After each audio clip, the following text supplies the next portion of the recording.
ವಿರಾಮದ ಬಳಿಕ ಜಾತಕ ಫಲ ವಿಶೇಷ ಕಾರ್ಯಕ್ರಮಕ್ಕೆ ಸ್ವಾಗತ. ಶಾಸ್ತ್ರಿಗಳೇ, ಈಗ ರಾಶಿಗಳ ಮೇಲೆ ಯುಗಾದಿ ಅಮಾವಾಸ್ಯೆ ಇದೆ, ಹಾಗಾಗಿ ಯಾವ ರೀತಿಯ ಪ್ರಭಾವ ಬೀರ್ತಾ ಇದೆ ತಿಳಿಸ್ಕೊಡ್ತಾ ಹೋಗಿ. 12 ರಾಶಿಗಳ ಫಲಾಫಲ ತಿಳಿಯುವ ಮುನ್ನ ಈ ಹೊತ್ತಿನ ಗ್ರಹಸ್ಥಿತಿಯನ್ನು ಗಮನಿಸಿಕೊಳ್ಳೋದಾದರೆ ಮೇಷರಾಶಿಯಲ್ಲಿ ಗುರು ಬುಧರ ಯುತಿಯನ್ನು ನೋಡ್ತಾ ಇದ್ವಿ. ಇನ್ನು ಮಾಂದಿ ಉದಯಾಗಿದೆ. ಪಂಚಮವಾಗಿರ್ತಕ್ಕಂತಹ ಸಿಂಹರಾಶಿಯಲ್ಲಿ, ಕನ್ಯಾ ರಾಶಿಯಲ್ಲಿ ಕೇತು ಇರತಕ್ಕಂಥದ್ದು.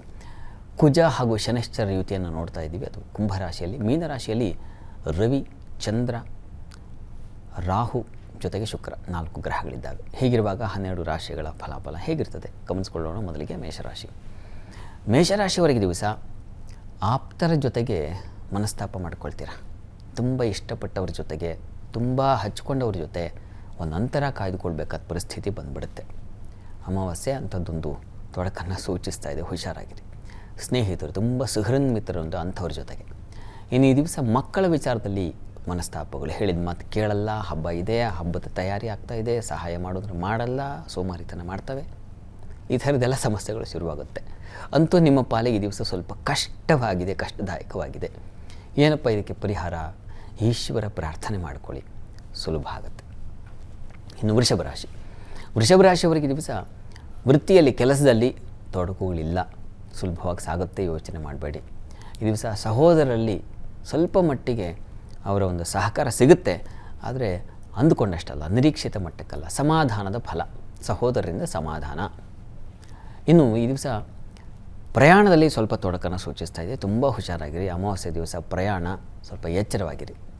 ಪ್ರಯಾಣ ಮಾಡಲೇಬೇಡಿ ಅಂತಲ್ಲ, ಅನಿವಾರ್ಯ ಇದ್ದ ಪಕ್ಷದಲ್ಲಿ ಮಾಡಿ, ಆದರೆ ಎಚ್ಚರಿಕೆ ಇರಲಿ. ಸ್ವಲ್ಪ ನಿಧಾನಗತಿಯಲ್ಲಿ, ಹೈ ಸ್ಪೀಡಲ್ಲಿ ಹೋಗೋದಲ್ಲ, ಸಮಾಧಾನವಾಗಿರಿ. ಬೆಟ್ಟ ಗುಡ್ಡ ಪ್ರದೇಶಗಳಲ್ಲಿ ಸಂಚಾರ ಮಾಡೋರು ಹುಷಾರಾಗಿರಿ. ಕೃಷಿಕರು ಸ್ವಲ್ಪ ಸಮಾಧಾನ ಇರಲ್ಲ, ಈ ದಿವಸ ಅಸಮಾಧಾನ ಇದೆ. ಸಮಾಧಾನಕ್ಕಾಗಿ ಈಶ್ವರ ಪ್ರಾರ್ಥನೆಯನ್ನೇ ಮಾಡಿ ನೀವು ಕೂಡ. ಇನ್ನು ಮಿಥುನ ರಾಶಿ. ಮಿಥುನ ರಾಶಿಯವರಿಗೆ ಈ ದಿವಸ ವೃತ್ತಿಯಲ್ಲಿ ಅನುಕೂಲ ಇದೆ, ಸಹಕಾರ ಸಿಗುತ್ತೆ, ಹಣಕಾಸಿನ ಒಂದು ಒತ್ತಡ ಬರುತ್ತೆ, ಸ್ವಲ್ಪ ಹುಷಾರಾಗಿರಿ. ಹೆಚ್ಚು ತಲೆ ಕೆಡಿಸ್ಕೋಬೇಡಿ. ಹಬ್ಬ ಇಷ್ಟೇ ಪ್ರಮಾಣದಲ್ಲಿ ತರಬೇಕು, ಇಷ್ಟೇ ಪ್ರಮಾಣದಲ್ಲಿ, ಅಂಥದ್ದೊಂದು ಒತ್ತಡ ನೀವೇ ಹಾಕ್ಕೋಬೇಡಿ. ಹಬ್ಬ ಸರಳವಾಗಿದ್ದರೂ ಆಗುತ್ತೆ, ಬೇವು ಬೆಲ್ಲ ಇದ್ದರೆ ಆಯಿತು. ಮನಸ್ಸು ಹಾಗೆ ಲಾಭ ಎರಡನ್ನೂ ಮನಸ್ಸಿಗೆ ತಂದುಕೊಳ್ಬೇಕು. ಹೀಗಾಗಿ ಕುಟುಂಬದವ್ರ ಜೊತೆಗೆ ಜಗಳ ಮಾಡ್ಕೋಬೇಡಿ ಈ ದಿವಸ, ಅಂಥದ್ದೊಂದು ಸಂದರ್ಭ ಇದೆ. ಹೀಗಾಗಿ ಸ್ವಲ್ಪ ಸಮಾಧಾನವಾಗಿರಿ. ಈ ದಿವಸ ಸ್ವಲ್ಪ ಗಂಟಲು ಬಾಧೆ ಬರಬಹುದು, ಕಿವಿ ಸಂಬಂಧಿ ತೊಂದರೆಗಳು ಉಂಟಾಗಬಹುದು, ಭಯದ ವಾತಾವರಣ ಉಂಟಾಗುತ್ತೆ. ಇದರ ನಿವಾರಣೆಗೆ ನೋಡಿ, ವಿಷ್ಣು ಸಹಸ್ರನಾಮ ಹೇಳ್ಕೊಳ್ಳಿ. ಇನ್ನು ಕರ್ಕಟಕ ರಾಶಿ.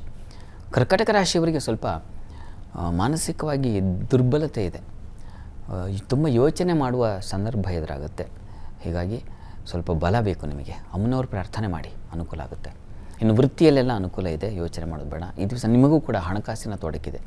ಹೀಗಾಗಿ ಈ ನೋಡಿ, ಕುಟುಂಬದವರ ಮತ್ತು ಬಂಧುಗಳ ವಿಚಾರದಲ್ಲಿ, ಈ ಹಣಕಾಸಿನ ವಿಚಾರದಲ್ಲಿ ಮನಸ್ಸಿಗೆ ನೋವು ಮಾಡಿಕೊಳ್ಳೋ ಸಾಧ್ಯತೆ ಇದೆ. ಏನಪ್ಪ ಹಬ್ಬವನ್ನು ಅಂದುಕೊಳ್ಳೋ ಹಾಗೆ ಮಾಡೋಕ್ಕಾಗ್ತಾ ಇಲ್ವಲ್ಲ ಅಂತ ಒಂದು ತೊಡಕು, ಒತ್ತಡ ಇದೆಲ್ಲ ಇದೆ. ಹಣ ಇಲ್ವಲ್ಲ ಅಂತ ಪರದಾಟ ಆಗುತ್ತೆ. ಹೀಗಾಗಿ ಅಮ್ಮನವ್ರ ಸನ್ನಿಧಾನಕ್ಕೆ ಅಕ್ಕಿ ಸಮರ್ಪಣೆ ಮಾಡಿ, ತುಂಬ ಸಹಾಯ ಆಗುತ್ತೆ. ಇನ್ನು ಸಿಂಹರಾಶಿ. ಸಿಂಹರಾಶಿಯವರಿಗೆ ಸ್ವಲ್ಪ ಆರೋಗ್ಯ ವ್ಯತ್ಯಾಸ ಇದೆ. ಹಬ್ಬದ ಆಜುಬಾಜಲ್ಲಿ ಆರೋಗ್ಯ ಕೆಟ್ಟರೆ ವಾತಾವರಣವೇ ಚೆನ್ನಾಗಿರಲ್ಲ, ಕಳೆಗಟ್ಟೋದಿಲ್ಲ. ಹೀಗಾಗಿ ಆರೋಗ್ಯದ ಕಡೆ ಗಮನ ತೆಗೆದುಕೊಳ್ಳಿ. ವೃತ್ತಿಯಲ್ಲಿ ಪರವಾಗಿಲ್ಲ, ಅನುಕೂಲಕರವಾಗಿದೆ, ಆತಂಕ ಬೇಡ. ಆದರೆ ಒತ್ತಡ ಇದೆ, ವರ್ಕ್ ಪ್ರೆಷರ್ ಜಾಸ್ತಿ ಅಂತೀವಲ್ಲ, ಹಾಗಿರ್ತದೆ. ಇದರ ನಿವಾರಣೆಗೆ ನೋಡಿ, ಅಮ್ಮನವರ ಸನ್ನಿಧಾನದಲ್ಲಿ ಪಂಚಾಮೃತ ಸೇವೆ ಮಾಡಿಸಿ, ಅನುಕೂಲ ಆಗುತ್ತೆ. ಆರೋಗ್ಯದ ದೃಷ್ಟಿಯಿಂದ ಆದಿತ್ಯ ಹೃದಯ ಹೇಳ್ಕೊಳ್ಳಿ, ಎರಡೂ ಬೇಕು. ಇನ್ನು ಕನ್ಯಾ ರಾಶಿ. ಕನ್ಯಾ ರಾಶಿಯವರಿಗೆ ದಿವಸ ದಾಂಪತ್ಯದಲ್ಲಿ ಮನಸ್ತಾಪ, ಸಮಾಧಾನ ಇರೋದಿಲ್ಲ. ಈ ದಿವಸ ದೂರ ಪ್ರಯಾಣಗಳಲ್ಲಿ ತೊಂದರೆ ಉಂಟಾಗುತ್ತೆ. ಜೊತೆಗೆ ವೃತ್ತಿಯಲ್ಲೂ ಅಷ್ಟೇ ಅಡಚಣೆಗಳು, ತೊಡಕುಗಳು ಇದನ್ನು ಸೂಚಿಸ್ತಾ ಇದೆ. ವ್ಯಯ, ಹೆಚ್ಚಿನ ಖರ್ಚನ್ನು ಸೂಚಿಸ್ತಾ ಇದೆ. ಮನಸ್ಸಿಗೆ ನೋವು, ಲಾಭ ಆಗ್ತಾ ಇಲ್ಲ, ವ್ಯಾಪಾರ ಸಿಗ್ತಾ ಇಲ್ಲ, ಹಣ ಅಂದರೆ ವ್ಯಾಪಾರದಲ್ಲಿ ಅನುಕೂಲ ಆಗ್ತಾ ಇಲ್ಲ, ಹಣ ಸಿಗ್ತಾ ಇಲ್ಲ, ಹಣ ವ್ಯಯ, ಇದೆಲ್ಲ ನಿಮ್ಮನ್ನು ಒತ್ತಡಕ್ಕೆ ಸಿಲುಕಿಸುತ್ತೆ. ನೀವು ಕೂಡ ಸಮಾಧಾನವಾಗಿರಿ, ಇದ್ದದರಲ್ಲಿ ಹಬ್ಬ ಮಾಡಿ, ಹೆಚ್ಚು ಗಾಬರಿ ಮಾಡ್ಕೋಬೇಡಿ, ಆತಂಕ ಮಾಡ್ಕೋಬೇಡಿ. ಇದಕ್ಕೆ ಪರಿಹಾರಕ್ಕಾಗಿ ದಿವಸ ಮನಸ್ಸಿನ ಸಮಾಧಾನಕ್ಕೆ ಶಿವಸಹಸ್ರನಾಮ ಹೇಳ್ಕೊಳ್ಳಿ. ಸೋಮವಾರ ತುಂಬ ಸಹಾಯವಾಗುತ್ತೆ. ಶಾಸ್ತ್ರಗಳೇ, ಇನ್ನುಳಿದ ರಾಶಿಗಳ ಫಲಾಫಲಗಳನ್ನು ತಿಳಿಸ್ಕೊಡಿ, ಆದರೆ ಅದಕ್ಕೂ ಮುಂಚೆ ಮತ್ತೊಂದು ವಿರಾಮ ತಗೊಂಡು ಬರೋಣ. ಜಾತಕ ಫಲ ವಿಶೇಷ ಕಾರ್ಯಕ್ರಮ ಮುಂದುವರಿಯುತ್ತೆ ಮತ್ತೊಂದು ಪುಟ್ಟ ವಿರಾಮದ ಬಳಿಕ.